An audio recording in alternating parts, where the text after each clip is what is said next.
오늘 우리 예수님께서 하신 말씀을 바탕으로 말씀을 한번 나눠보고자 합니다. 우리가 살면서 무시당하고 멸시당하는 것을 좋아할 사람은 아무도 없을 것입니다. 그럼 존중받고 싶고 존중을 넘어 존경받고 싶다면 어떻게 하면 될까요? 답은 의외로 쉽습니다. 어느 경우에든지 내가 먼저 존중하고 먼저 존경하면 되는 겁니다. 상대방이 어떻게 하든지 말이죠. 그런데 이게 참 어렵습니다. 어느 정도는 하겠는데 상대방 쪽에서 전혀 존중도 존경도 하지 않는 경우에는 지치기도 하고 괘씸하다는 생각이 들어서 포기하게 되기도 하기 때문에 그런데요. 그럴 때면 어떻게 하면 좋을까요? 우리 예수님을 한번 생각해 보면 좋겠습니다. 예수님께서는 어떻게 하셨을까? 만약 예수님께서 지금 이곳에 계셔서 이러한 경우를 겪으신다면 예수님은 과연 어떻게 하셨을까?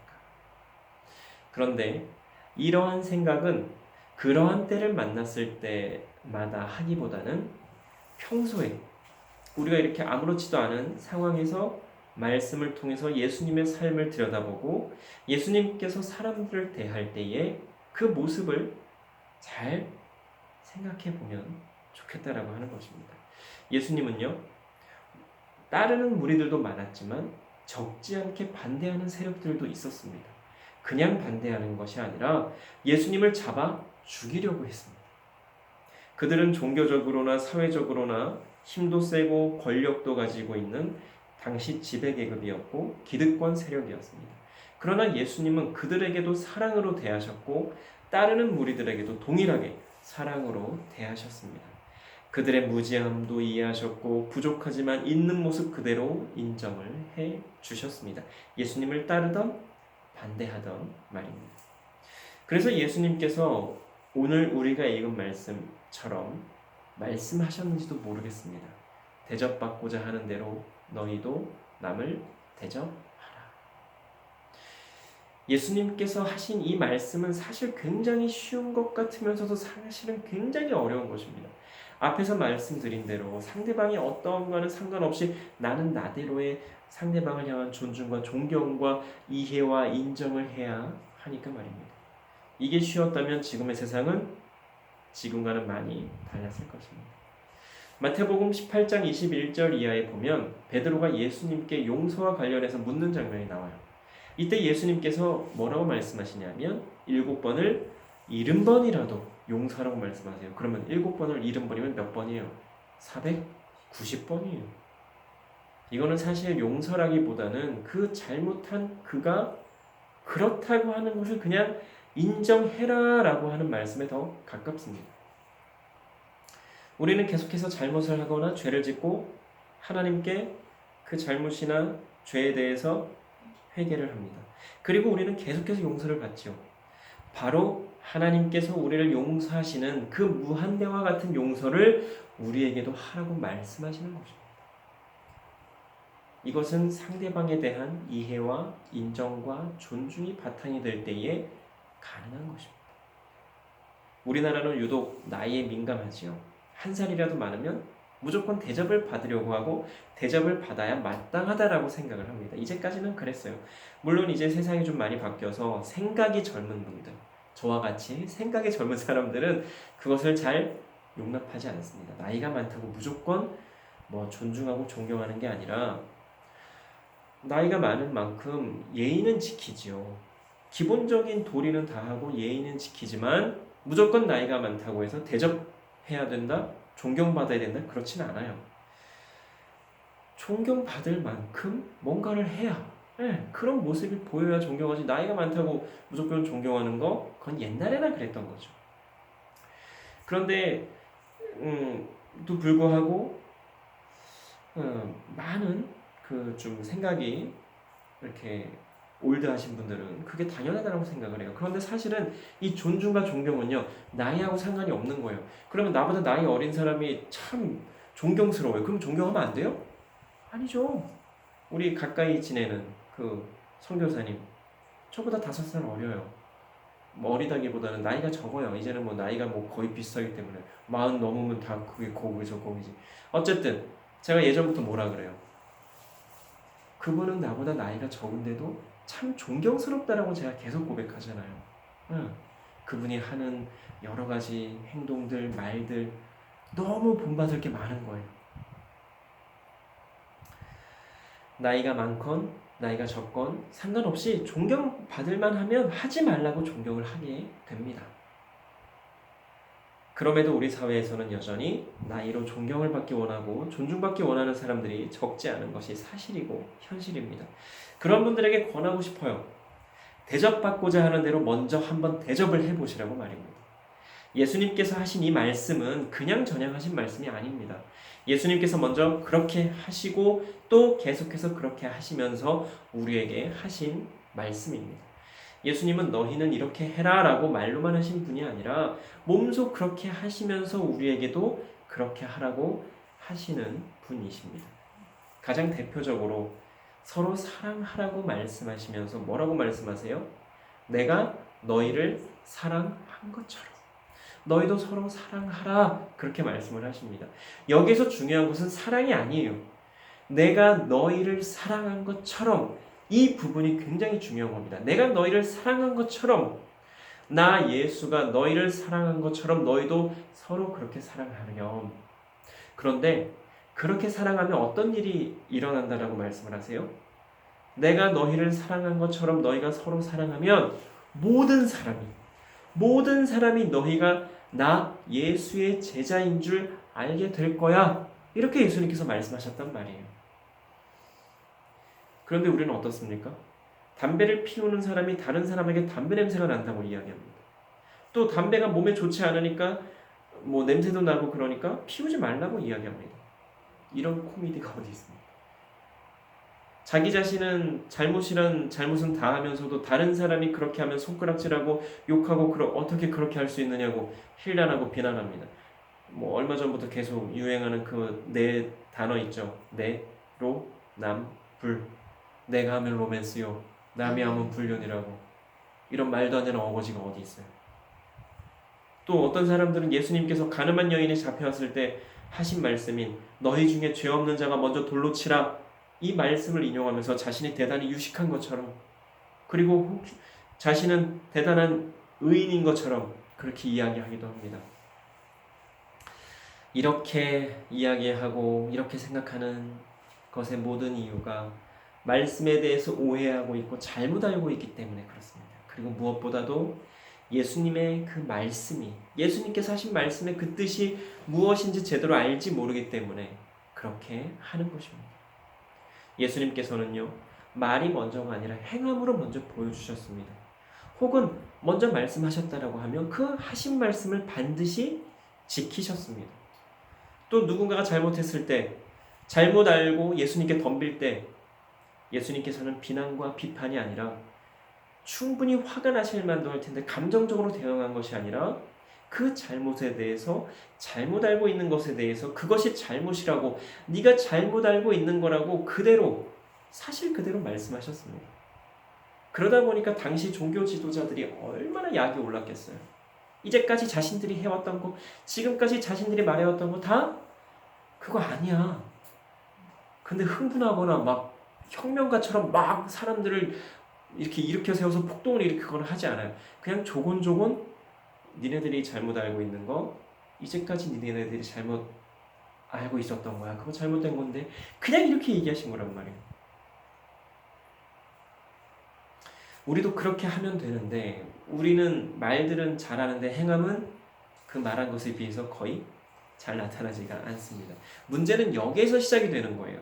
그러다 보니까 뭐 영화 대사에서 뭐 나왔지만 네가 가라 하와이 너나 잘하세요 이런 말들이 생겨나게 되는 것입니다.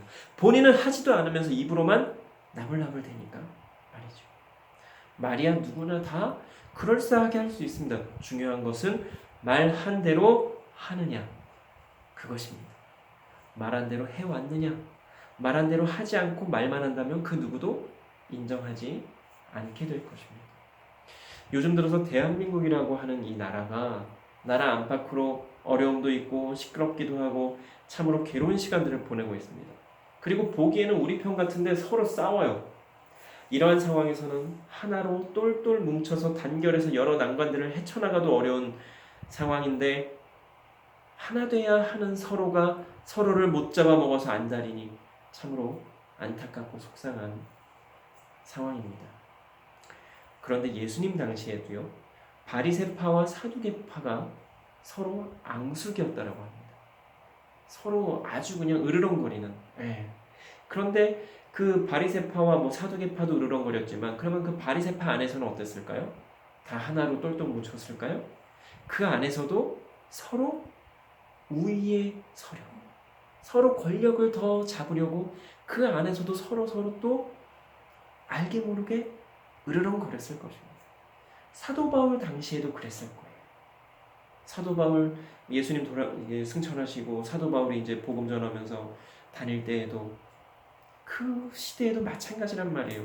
어느 시대이건 서로가 우위에 서려 그렇게 서로를 헐뜯고 해서는 안 되는 일들을 벌여가면서 자신들이 그 권력을 잡으려 또 잡은 권력을 유지하기 위해서 그렇게 여러 가지로 일을 꾸며왔다라고 하는 것입니다. 멀리 가지 않고 우리나라 조선시대만 보아도 그렇잖아요. 아비가 자식을 죽이고 형이 동생을 죽이고 권력을 위해서라면 오늘의 동지가 적이 되고 어제의 적이 동지가 되는 등등의 그러한 말도 안 되는 일들이 아무렇지도 않게 일어났다라고 하는 것입니다. 현대의 정치를 봐도 그래요. 그만큼 이 권력이라고 하는 것에 그 매력이라고 해야 될까요? 마력이라고 해야 될까요? 어쨌든 그 권력이라고 하는 것의 그 맛이 대단하다라고 할 수 있겠습니다. 그럼 이러한 가운데서 그런 욕망에서 벗어날 수 있는 방법에는 어떠한 것들이 있을까요? 예수님께서 말씀하신 것처럼 상대방이 어떻게 하든지 한결같이 대접받고자 하는 대로 나는 존중하고 존경할 수 있는 방법. 말씀을 통해서 우리 예수님의 삶을 한번 다시 들여다보면 좋겠습니다. 아니 계속해서 예수님께서 이 세상에서 어떻게 사셨는지에 대해서 말씀을 통해서 우리가 알아가야 한다라고 하는 것입니다. 말씀을 읽기는 읽었는데 혹은 읽어야겠는데 어디를 어떻게 읽어야 할지 모르겠다면 마태복음, 마가복음, 누가복음, 요한복음 이 사복음서를 한번 계속 읽어보시기 바랍니다. 반복해서 10번이고 20번이고 그리고 예수님께서 우리를 어떻게 사랑하셨는지에 대해서 알고 예수님은 이 세상에서 어떻게 사셨는지에 대해서도 좀 알면 좋겠습니다. 예수님 당시에 바리새인, 사두개인, 장로들, 율법사들, 서기관들 당시 날고 긴다고 하는 이 지식인들과 권력자들이 예수님을 공격해 올 때 예수님께서는 어떻게 하셨습니까? 당당히 맞서서 싸우셨습니까? 얘들아 가자! 아니면 그들의 급소를 찔러 꼼짝 못하게 하셨습니까? 만약 그렇게 꼼짝 못하게 하셨다면 그렇게 하실 수 있으셨던 이유는 무엇일까요? 그들에 대해서 아셨기 때문입니다. 그들이 무엇을 원하는지, 그들의 계략이 무엇인지, 그들의 생각을 다 아셨다라고 하는 것입니다. 말씀에 보면 다 나와요. 우리말에 지피지기면 백전백승이라는 말이 있습니다. 우리말인지 뭐 한자인지 모르겠지만 한자이겠죠. 어쨌든 적을 알고 나를 알면 100번을 싸워도 100번을 다 이긴다라고 하는 말입니다. 그런데요, 그러려면 우리는 우리 자신에 대해서 먼저 제대로 알아야 할 것입니다. 그리고 내가 상대하는 모든 사람들에 대해서도 알아야 할 것이고 말입니다. 그런데 상대방에 대해서는 어느 정도 알 수 있어요. 안다고 하지만 정작 나에 대해서는 제대로 정확하게 알지 못하는 경우가 좀 많습니다. 내가 생각하는 나와 실제 내가 많이 다르다고 하는 것이죠. 스스로는 인내심이 강하다고 생각했는데 나를 보는 시선들은 그렇지 않다라고 하거나 스스로는 성격이 참 좋다라고 괜찮다라고 생각했는데 사람들은 그렇게 말하지 않는다거나 또 스스로를 굉장히 나 정도면 괜찮지 했는데 사람들은 치를 떤다던가 하는 등의 경우 말입니다. 물론 단편적인 어떤 부분만 보고 오해를 해서 그럴 수도 있어요. 하지만 왜 그렇게 다른 걸까요? 내가 보는 나와 주위에서 보는 내가 그것은 스스로를 제대로 객관적으로 파악하지 못했기 때문에 그렇습니다. 하나님께서는 우리가 살기를 원하실까요? 죽기를 원하실까요? 분명히 우리가 살기를 원하실 겁니다. 하나님을 믿는 사람이나 그런데 하나님을 믿지 않는 사람이나 우리와 함께하는 모든 사람들이 살기를 원하신다라고 하는 거예요. 하나님께서는. 그리고 모두가 다 잘 먹고 잘 살기를 원하실 겁니다. 하나님 믿는 사람들은 잘 먹고 잘 살고 하나님 믿지 않으니까 너희는 못 먹고 못 살아라 이러실까요? 그러신 하나님 아니에요. 모두가 잘 먹고 잘 살기를 원하시는데 그러려면 하나님을 믿는 우리가 죽어야 합니다. 알고 계시겠지만 여기서 죽어야 한다라고 하는 것은 실제로 죽는 것이 아니라 내 자아를 죽인다는 것을 의미합니다. 또 다른 표현으로는 내 모든 것을 내려놓는다라고도 표현을 하는데요. 그런데 이제 말씀을 준비하면서 생각을 해봤습니다. 과연 내 자아를 내려놓는 게 쉬울까? 그냥 죽어버리는 게 쉬울까? 죄송한 표현이지만, 죄송한 말씀이지만 그냥 죽는 게 더 쉽다라는 생각이 들었어요. 순간적으로. 왜? 죽으면 그냥 끝이잖아요. 안 봐도 되잖아요. 더 이상 이꼴저꼴. 근데 내 자아를 내려놓으면서 이꼴저꼴 다 보면서 그걸 견뎌야 되는데 그게 과연 쉽냐라는 거예요. 쉽지 않다라는 거죠. 내가 하고 싶은 것, 내가 갖고 싶은 것, 내가 되고 싶은 것 등을 다 내려놓는다는 것 절대 결코 쉽지 않을 것입니다.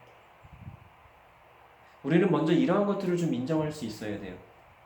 아, 나는 괜찮아. 나는 다 내려놓을 수 있어. 이게 아니라 정말 그 하나하나를 조목조목 따져가면서 와, 이거는 진짜 장난 아닌데? 이건 진짜 내려놓기 어려운데? 이것만큼은 내가 못 내려놓겠는데? 하는 자기 자신을 들여다보는 그 시간을 분명히 가지면서 자기 자신을 알아가는 그 시간을 꼭 가져야만 한다는 것입니다. 돈 싫어하는 사람 있을까요? 솔직히 돈 싫어하세요? 저는 돈이 너무나 좋아요. 돈이 많았으면 좋겠어요. 또 요즘 그 TV에서 하죠. 구해줘 홈즈. 와, 그거 보면 집들이 어마어마해요. 뭐 크고 넓고 이걸 떠나서 세상에 그렇게 좋은 집들이 이렇게 많은가? 와, 나도 저런 집에 살고 싶다. 그 정도는 아니더라도 우리 세 식구가 살기에 쾌적하고 해 잘 들고 참 그런 집에서 살고 싶다라는 생각 듭니다. 또 보통의 경우 다 직업도 좋고 차도 좋고 내 배우자도 잘생기고 예쁘고 성격도 좋고 믿음도 좋고 다 좋았으면 좋겠다라고 바라고 원합니다. 이게 나쁜 거예요? 아니에요. 당연히 바라야죠. 그런데 중요한 게 있죠. 중요한 게 분명히 있습니다. 돈을 벌되 사기치거나 남의 것을 빼앗는 것이 문제이고요. 합법적이고 정상적인 방법으로 돈을 많이 벌었다고 해도 혼자서만 호의호식한다면 그것은 좀 생각을 해봐야 한다라고 하는 거죠. 나 혼자만 잘 먹고 잘 살라고 그렇게 많은 물질을 허락하신 것이 아니기 때문에 그렇습니다. 그런데 또 이렇게 말씀드리면 에이, 내가 열심히 일하고 내가 열심히 노력해서 그렇게 많은 물질을 얻게 되었는데 내가 멍멍이 고생 다 하면서 지금의 내가 있게 되었는데 무슨 말씀이세요? 라고 말하거나 생각할 수 있습니다. 그 노력이나 열심을 무시하고자 함은 아닙니다. 오해하지 마시기 바랍니다. 그러나 내 노력과 열심이 분명히 있었지만 그럼에도 나에게 주어진 이 모든 것이 하나님의 은혜라고 생각된다면 이 모든 것이 다 하나님의 은혜라고 고백을 한다면 한 번쯤은 하나님께 물어봐야 한다라고 하는 것입니다. 하나님, 제게 이렇게 많은 물질을 주신 이유가 무엇입니까? 물질만이 아닙니다. 하나님을 믿는 사람들 중에 내가 권력이나 명예나 학식이나 영향력이나 나에게 다른 누군가보다 더 탁월한 무언가가 있다라고 생각된다면 다른 누군가에게 없는 것이 나에게 있다라고 한다면 그것을 나에게 주신 그것을 나에게 허락하신 하나님께 물어봐야 한다라고 하는 것입니다. 이러한 모든 것들을 저에게 허락하신 이유가 무엇입니까? 하나님, 이것으로 제가 어떻게 하기를 원하십니까? 이렇게 물어봐야 한다고 하는 거예요. 내 노력이, 내 열심히 얻어낸 결과라고만 생각이 되십니까? 그래서 누군가와는 나누고 싶지 않습니까? 아직까지는 그 마음이 열리지가 않습니까? 그럴 수도 있어요. 괜찮아요. 그러나 시간이 흐르면서 달라질 것입니다. 그런데 그것은 그냥 달라지는 것이 아니고요. 말씀을 통해서 예수님을 만나고 그 만남을 통해 예수님 안에서 변화될 때에 달라지게 된다라고 하는 것입니다. 율법주의자였던 사도 바울을 생각해 보시기 바랍니다. 그는 하나님의 율법을요 자신의 목숨보다도 더 귀중히 여겼던 사람입니다. 그런데 그가 예수님 만나고 나서 어떻게 되었습니까? 완전히 달라집니다. 완전히 변해요. 겉모습은 같지만 속사람은 완전히 새로운 사람으로, 완전히 다른 사람으로 변화되었다라고 하는 것입니다. 말씀을 아무리 많이 읽어도, 교회에 열심히 출석을 하고 주일 예배, 새벽 예배 등의 모든 예배를 다 드린다고 해도 예수님을 만나지 못한다면, 예수님에 대해서 알지 못한다면, 예수님과 이런저런 대화를 나누지 못한다면 예수님께서 말씀하신 대로 절대로 살지 못할 것입니다. 열심히 떠들 수는 있어요. 그러나 그 안에, 떠들고 있는 자신 안에 공허함, 허무함, 불안함은 계속해서 존재할 것입니다. 그래서 해서는 안 되는 일들을 하는 것일지도 모르겠습니다. 그렇게 예수님을 만나지 못하고 표면적으로만 떠드는 사람들의 경우 말이죠. 우리 예수님께서 이 땅에 오셔서 어떻게 사셨습니까? 그리고 우리에게 뭐라고 말씀하셨습니까? 기도 드리시겠습니다. 사랑과 은혜의 하나님, 참으로 감사합니다. 오늘의 귀한 말씀을 통해서 또 하나님의 사람이라고 하는 내가 어떻게 살아가야 하는지 생각하고 깨닫게 하여 주시니 참으로 감사를 드립니다. 하나님께서는 우리에게 거룩하기를 원하십니다. 구별되고 다르기를 원하십니다. 상황이 어떻든, 상대방이 어떻든 하나님의 사람으로서의 자존심을 내려놓지 말게 하여 주시고, 하나님께서 우리에게 말씀하신 대로 살고자 노력하며 몸부림치는 우리가 되게 하여 주시옵소서. 다른 사람에게 없는 무엇인가를 하나님께서 나에게 주셨다라면 그것을 나에게 왜 주셨을까? 왜 나에게 주셨습니까? 하고 하나님께 한 번쯤은 물으며 하나님께서 원하시는 대로 그 여러 가지들을 사용해보는 우리가 되게 하여 주시옵소서. 감사드리며 예수님 이름으로 기도드립니다. 아멘.